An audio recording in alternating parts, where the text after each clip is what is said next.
Olá, você está no curso de Estratégias Tecnológicas para Pesquisa em Saúde. Meu nome é Paula Diniz, sou professora do Centro de Ciências Médicas e do Programa de Pós-Graduação em Neuropsiquiatria e Ciências do Comportamento. Eu vou falar para vocês um pouco sobre algumas ferramentas que podem aumentar a sua produtividade quando você estiver executando uma pesquisa científica. Mas o que é uma pesquisa científica para você?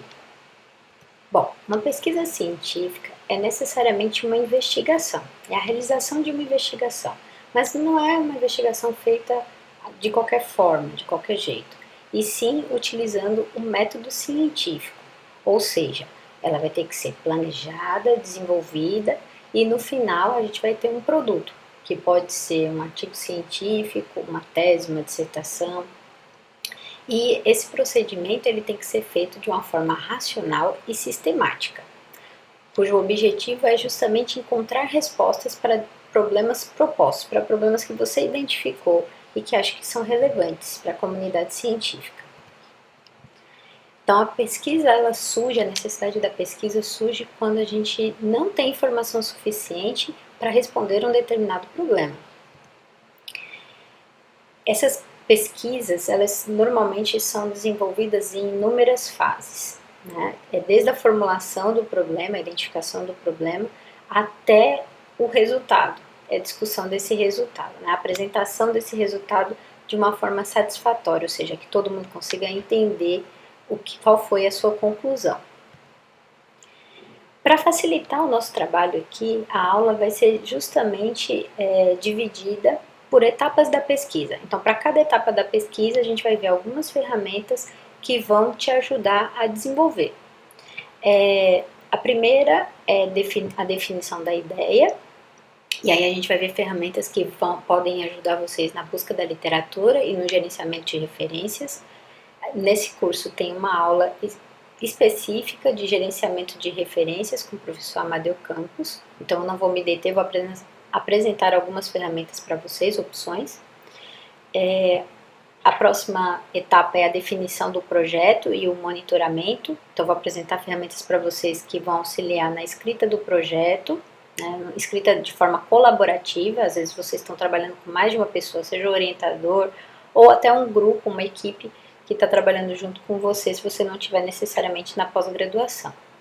A gente vai falar sobre gerenciamento de referências, criação de fluxogramas, definição, né, no caso do monitoramento, a gente vai trabalhar com a definição das atividades e o monitoramento dessas atividades.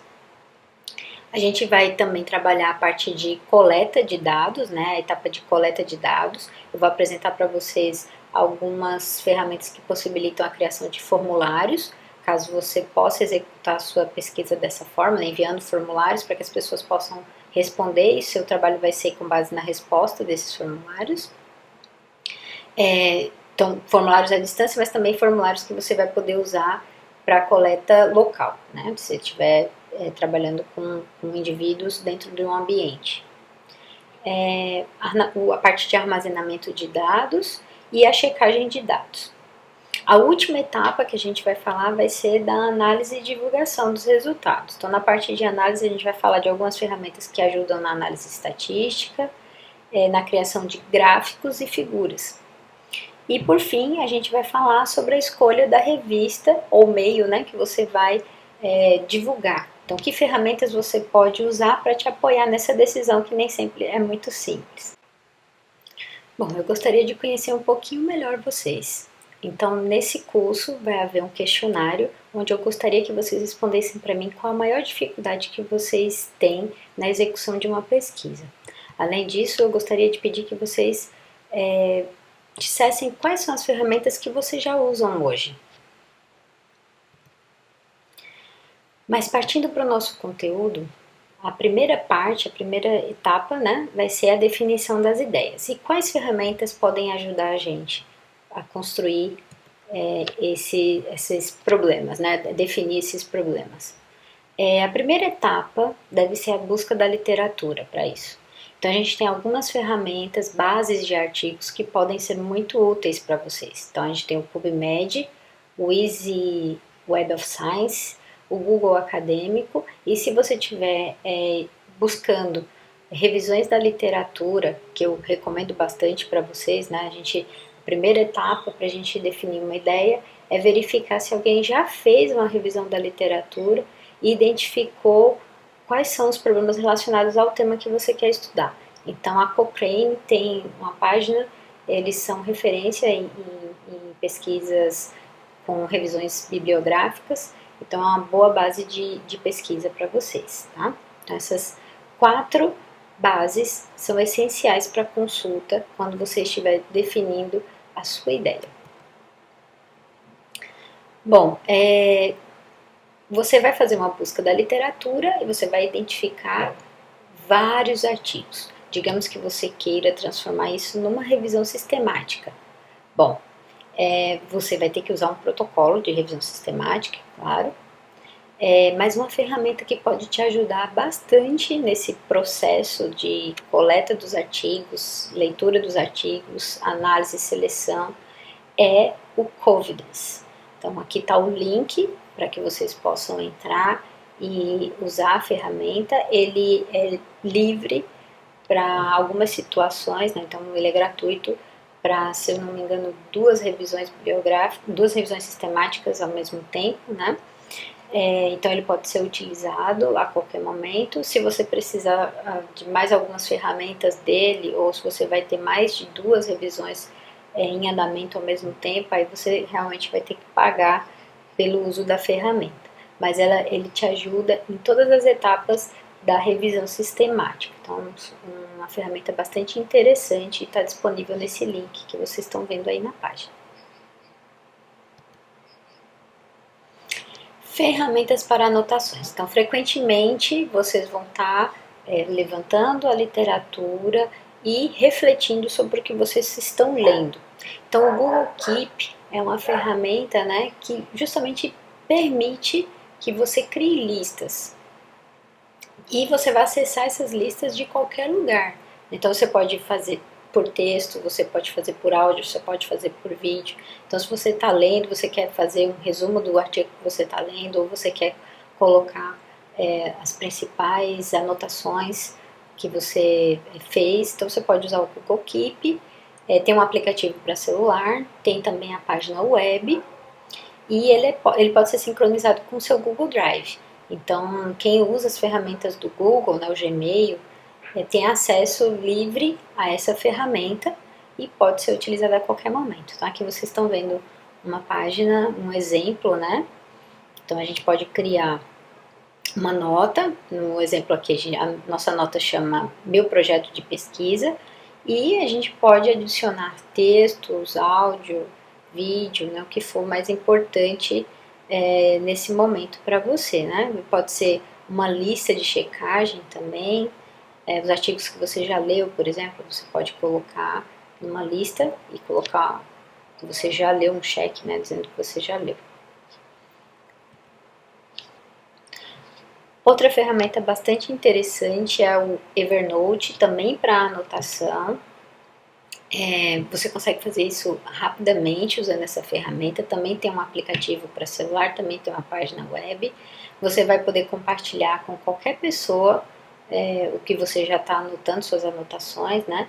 Isso pode ser anotações de reuniões de trabalho. Então, digamos que você levantou a literatura e fez uma reunião com o seu orientador, você pode usar essa ferramenta para poder colocar as anotações. Enfim, lista de tarefas, lista de projetos. Então, ele permite que você organize de uma forma bastante intuitiva todas essas opções, né? Todas essas listas aí.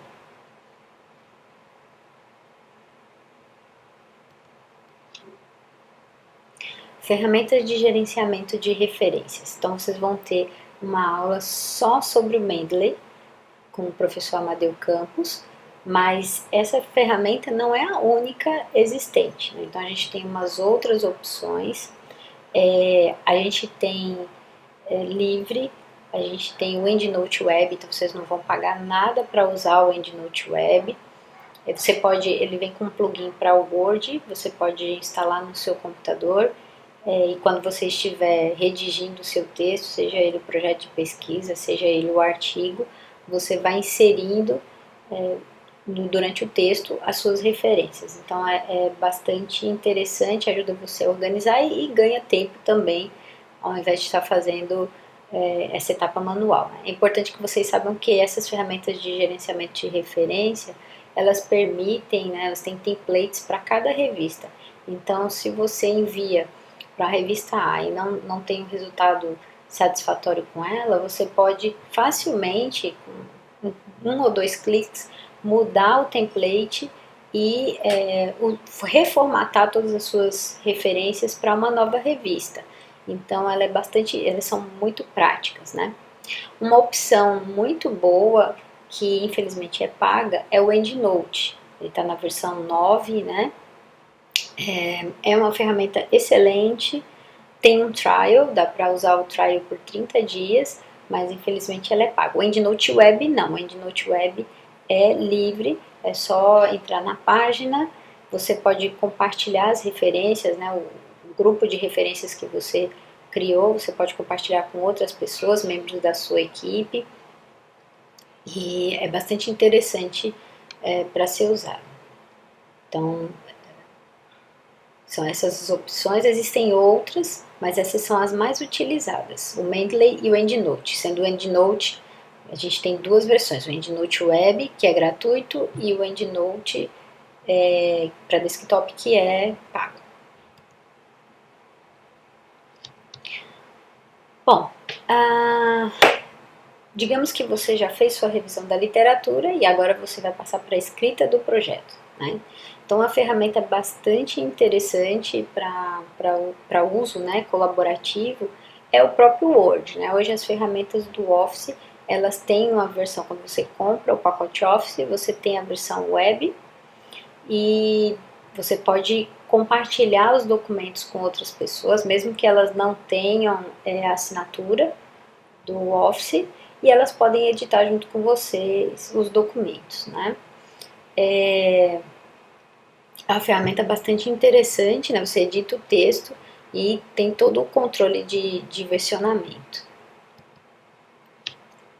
Uma outra opção gratuita, nesse caso, é o próprio Documentos do Google. Então, quem tem contas de Gmail, né, contas no Google, já pode usar o Documentos para editar arquivos. Ele também permite que você faça isso de forma colaborativa. Você precisa necessariamente ter a conta do Google e tem algumas ferramentas muito interessantes nele. Então, ele permite a digitação por voz, você pode falar e ele vai digitar para você. E ele permite a tradução automática de documentos. Não é uma tradução 100%, hein, gente? É uma tradução feita ao pé da letra, precisa necessariamente de uma revisão muito bem feita, mas é um passo que ajuda bastante a adiantar algumas tarefas, né? Quando a gente está trabalhando principalmente com artigos científicos. Então é uma excelente ferramenta por possuir, né, essas ferramentas que diferenciam ela do Word, por exemplo. Tá? Então, ela também tem controle de versionamento, tá? Então, se alguém fez uma edição, você não concorda com a edição, né, que foi feita, você pode retornar o documento para a versão que você acha que está mais correta. Quando você está desenhando um projeto, é muito interessante que você utilize ferramentas que possibilitem a criação de fluxogramas e linhas do tempo, né, para você justamente ter uma facilidade maior para demonstrar sua metodologia. Então, é importante que vocês tenham noção de algumas dessas ferramentas. Uma gratuita, que também está disponível dentro do conjunto de ferramentas do Google, é o Google Desenhos. Aqui vocês têm um exemplo nessa tela, né, de uma linha do tempo. Ele possui templates, então você consegue abrir arquivos que já estão definidos previamente. Esse foi o caso dessa linha do tempo. Eu peguei um template que já estava lá e coloquei as informações que eram mais importantes para o meu projeto. Tá? Então ele tem uma série de templates aqui que você pode selecionar, editar, né? Você pode fazer modificações nele, não só de texto, mas também de posição, de cor, Então é uma ferramenta bastante interessante. Novamente é uma ferramenta colaborativa, então você pode editar junto com outras pessoas as figuras. Quando você está criando um projeto, né, necessariamente você tem uma equipe de trabalho, seja só você e o seu orientador, né, mas é importante que vocês criem uma rotina de reuniões. Para agendamento de reuniões, uma ferramenta muito interessante que é gratuita também é o Doodle. Então ele possibilita a criação de algumas enquetes que vão proporcionar aí a ideia de espaço, né? Que você tem na agenda das pessoas que estão trabalhando com você. Você não precisa logar, você não precisa ter conta lá, você não precisa ser registrado para criar um Doodle. Então você cria o Doodle, coloca lá as datas que você acha mais interessante e compartilha isso com as pessoas que vão participar daquela reunião. As pessoas vão dizer para você, né, vão marcar, como está aqui na telinha aí verdinho, mostrando quais são os dias e horários que elas têm disponíveis. E aí você vai conseguir identificar qual horário que você vai conseguir juntar todos. Então, é uma ferramenta bastante interessante quando você quer agendar uma reunião. Bom, depois que você agendou a reunião, você fez sua revisão da literatura, né, definindo seu problema, você vai precisar aí de um...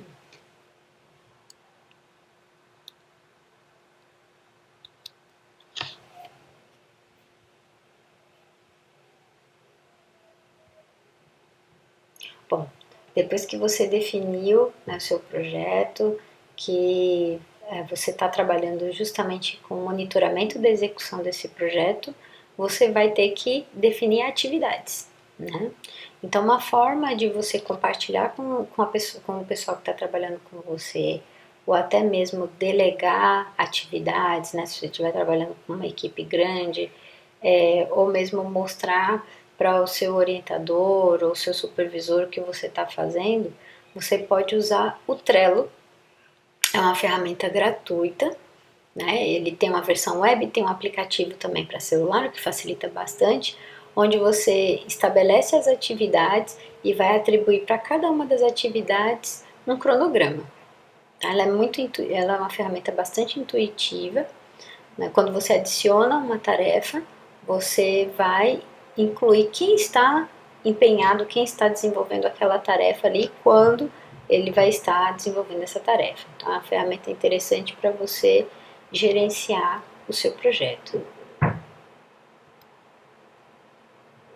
Em relação à coleta de dados, né, a gente passa para a criação de formulários online. Bom, uma ferramenta gratuita também, bastante intuitiva e interessante é o Google Forms. Ele permite a criação de formulários e depois que você envia, né, você compartilha isso com as pessoas, você consegue fazer uma análise rápida das respostas que você está recebendo. Então isso é bastante interessante para quem pode fazer uma pesquisa online. Então ela permite, né, que você coloque figuras, vídeos, então é uma ferramenta que texto, né, também, e tem vários formatos de pergunta. Você pode pôr para que a pessoa responda em texto, ou você pode colocar para que a pessoa responda de uma forma mais estruturada, dando a ela algumas opções que ela vai poder marcar como sendo as respostas dela, né?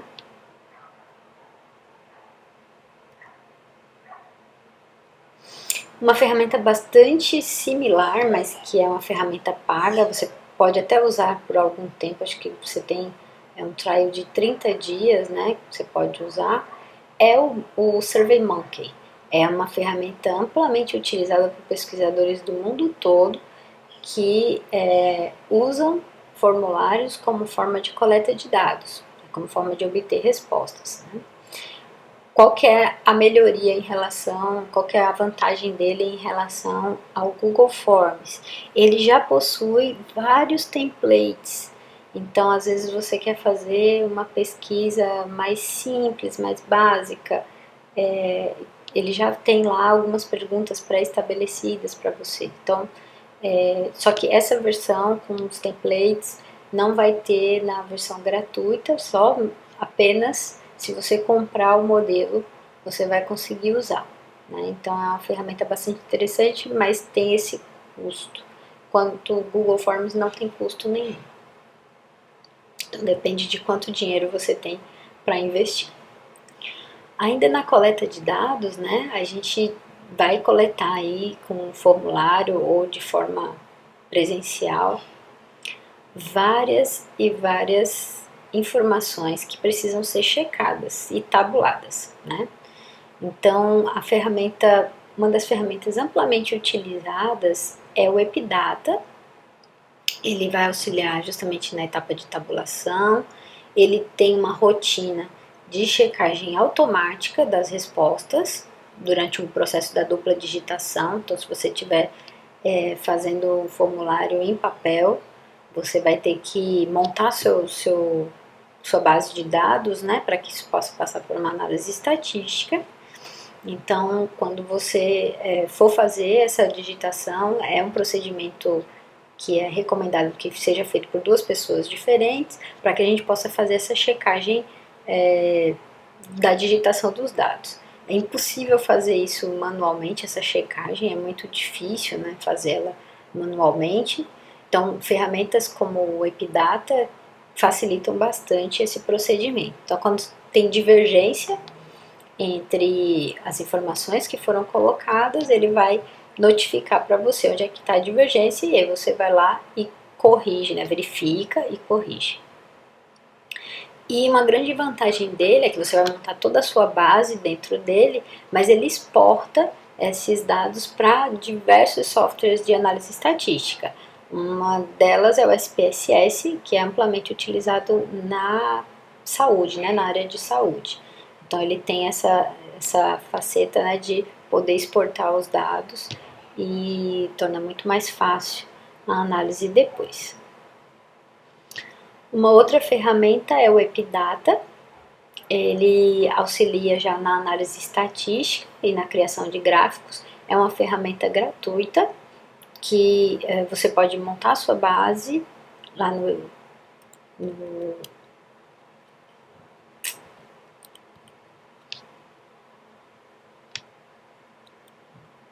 Bom, além de auxiliar você na montagem da sua base de dados, você também tem o Epidata.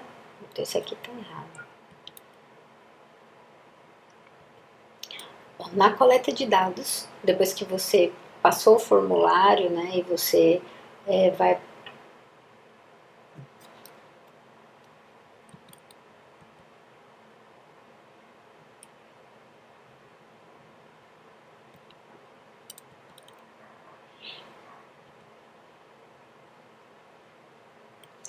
Uma ferramenta similar ao Google Forms, mas que é amplamente utilizada em pesquisas científicas pelo mundo, é o SurveyMonkey. Ele também permite a criação de formulários e a análise das respostas desses formulários. Uma vantagem dele em relação ao Google Forms é que ele tem vários modelos de pesquisa já prontos. Então, dependendo da pesquisa que você vai fazer, pode ser que você encontre lá um template que vai adiantar bastante o seu trabalho. Uma outra vantagem é que você pode montar o questionário e depois imprimir pelo SurveyMonkey. Então, se você quer deixar uma formatação mais bonita, né, bem feita, de uma forma mais prática, você pode ainda usar o SurveyMonkey para fazer isso. Bom, uma vez que você já coletou seus dados, necessariamente você vai ter que armazenar e checar a informação que você coletou, né? Então, uma ferramenta que vai te ajudar bastante nessa etapa é o Epidata Entry. Ele auxilia na tabulação dos dados e se você estiver trabalhando com dados que vêm de formulários em papel, uma prática muito importante é que você faça a digitação dupla, ou seja, duas pessoas diferentes vão digitar os mesmos dados para que a gente possa verificar se existe alguma divergência entre essas pessoas. Isso evita erros, né, de digitação. Fazer a verificação né, para ver se está igual das duas pessoas é praticamente impossível manualmente. Então, o Epidata Entry ele tem uma rotina que permite essa checagem automática do processo de digitação. Uma outra vantagem dele é que ele exporta para diversos softwares de análise estatística. Né? O SPSS, por exemplo, que é amplamente utilizado na literatura, ele tem essa opção de exportação, mas ele também vem, né, o software também tem um plugin ou um software auxiliar chamado Epidata, que auxilia justamente na análise estatística e na criação de gráficos. Né? Então, é uma ferramenta gratuita também que pode te ajudar nesse processo. Então, você pode usar o Epidata Entry para poder verificar, criar sua base de dados e depois verificar, né, a consistência desses dados e logo em seguida usar esses mesmos dados para trabalhar com o Epidata, criando aí seus gráficos e fazendo análise estatística. Uma vez que você já fez a coleta de dados, que está tudo bonitinho, você fez sua análise estatística, né? Agora é hora de você pensar em como você vai apresentar esses dados para a comunidade científica, né? E aí você vai precisar de ferramentas que lhe possibilitem a criação de figuras, fluxos, né? E tornem mais fácil para que as pessoas entendam o que você fez e o que você encontrou de informação.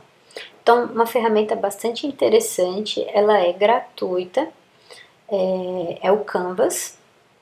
Ela vai permitir para você a criação de infográficos, figuras, cartazes. Então, você pode criar imagens para colocar no seu artigo, por exemplo. O que acontece, né? O Canvas tem alguns modelos que você pode utilizar e que vão te auxiliar, permitir, né, que você ganhe tempo sem a necessidade de formatar uma figura, né? Você vai inserir as informações apenas. Tem vários templates gratuitos, mas também tem templates pagos, né? Então os melhores provavelmente são pagos. Mas tem muita opção gratuita, você pode colocar várias figuras no que você está formatando, então é uma opção para que você crie figuras facilmente.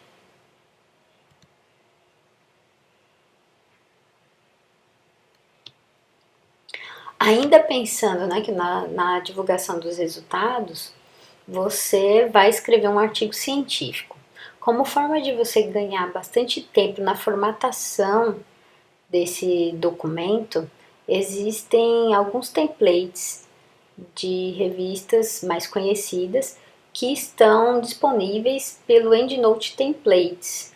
Então você vai lá na página do EndNote, essa página que está aqui para vocês, você vai lá, baixa um template, abre ele em Word e insere as informações. Então essa é uma forma de você ganhar bastante tempo, porque a gente acaba demorando muito formatando o texto para uma determinada revista. Então você tem que ver todas as informações de formatação daquela revista, e aí o EndNote tem algumas já prontas para você, onde você só vai lá e insere o texto num arquivo do Word. Correção do inglês. Então, a ciência, a língua da ciência é a língua inglesa, ou seja, não é nossa língua nativa. Então, a gente precisa de várias ferramentas que possam nos auxiliar nesse processo. Eu já comentei com vocês que o Documentos do Google, né, a ferramenta Documentos do Google, tem uma ferramenta de tradução automática que pode te ajudar. Lembrando que ela não é 100%, então não confiem só no inglês do Documentos. Mas a gente tem opções para correção desse texto em inglês, né? Uma opção muito interessante, que também é amplamente utilizada por pesquisadores do mundo todo, é o Grammarly. O Grammarly possui a versão gratuita, né? Ele é um programa para correção gramatical do inglês, e ele também é interessante porque ele possui detecção para plágio. Então você pode, se você está corrigindo o texto de alguém, você, claro, não quer estar inserido dentro de um grande problema, né, que seria uma detecção de um plágio aí numa determinada publicação. Então é importante que a gente use esse detector de plágio para poder verificar o texto. Como eu disse, ela tem uma versão gratuita que pode ser utilizada, mas a versão paga dela tem várias ferramentas, né, que te ajudam, te facilitam ainda mais na construção desse texto, tá? Então tem as duas opções. Dá para usar a versão gratuita? Dá, mas a versão paga tem ferramentas que são bastante interessantes. Mas é possível usar o corretor gramatical dele na versão gratuita. Bom, depois que você já preparou seu manuscrito, realizou sua pesquisa, preparou seu manuscrito, agora é a hora de selecionar uma revista para que você possa se candidatar à publicação.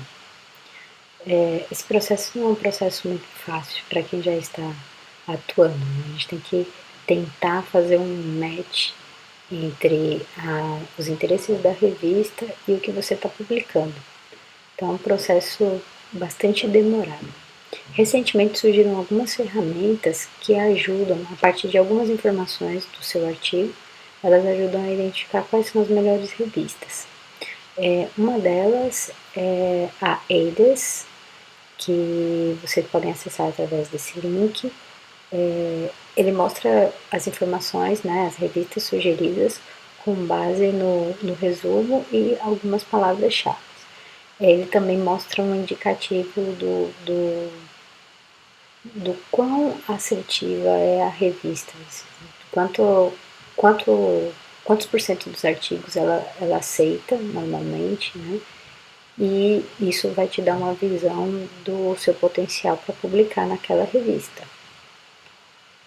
Além dessa ferramenta, né, tem Find Journals da Elsevier, que permite que você busque, mas apenas por revistas que são dessa editora, né, que são da Elsevier.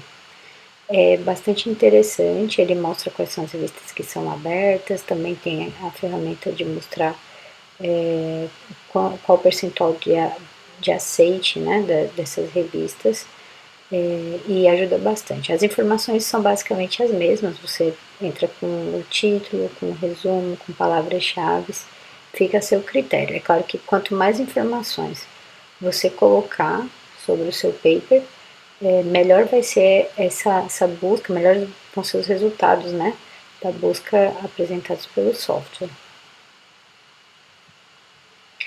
Bom, hoje vocês conheceram algumas ferramentas, né, que podem melhorar a sua produtividade na pesquisa.